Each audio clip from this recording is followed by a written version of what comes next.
अगर आप चाहते हैं निषाद फिल्म के ऑडियो वीडियो सबसे पहले आप तक पहुंचे, तो इस चैनल को सब्सक्राइब करें और साथ ही बेल आइकन को दबाना ना भूलें।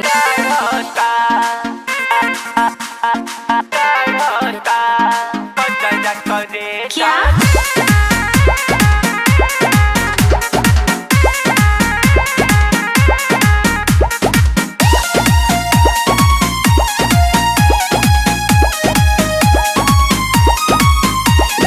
चढ़ल बाटे तोह पे जवानी ये जान लगा तारू जैसे रूप के रानी ये जान।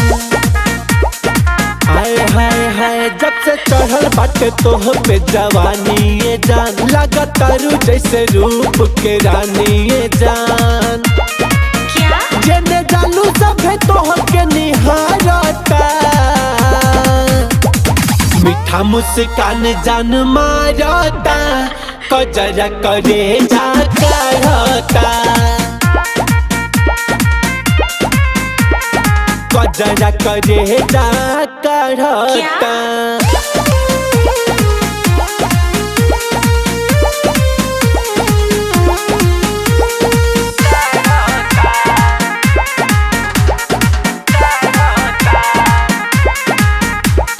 गलवा गुलाबी होठ शराबी नैना लागे नसीला, बिन तोहरा अब चैन न आवे तोह से सच कहिला। हाय हाय गलवा गुलाबी होठ शराबी नैना लागे नसीला, बिन तोहरा कहीं चैन न आवे तोह से सच कहिला।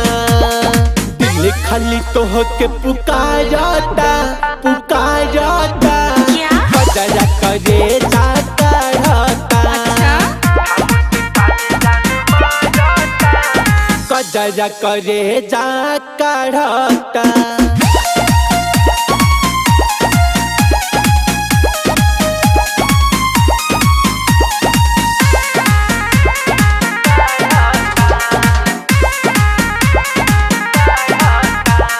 कौशल बदनिया देखी के ये रनिया भैले सतेंद्र दीवाना, बस गईलू दिल में रौनक राजेश के पारो तू दिल के खजाना। आए हाय कौशल बदनिया देखी के ये रनिया भैले सतेंद्र दीवाना, बस गईलू दिल में रौनक राजेश के पारो तू दिल के खजाना। आफत में जो बना डारता है डारता, कजरा करे जा करता, कजरा करे जा करता। जब से चढ़ल बाटे तोह पे जवानी ये जान लगा तारू जैसे रूप के रानी ये जान।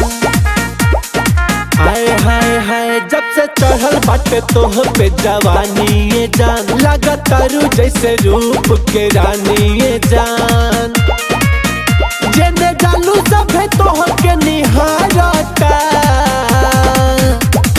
मीठा मुस्कान जान मारता, कजरा करे जा करता, कजरा करे जा करता।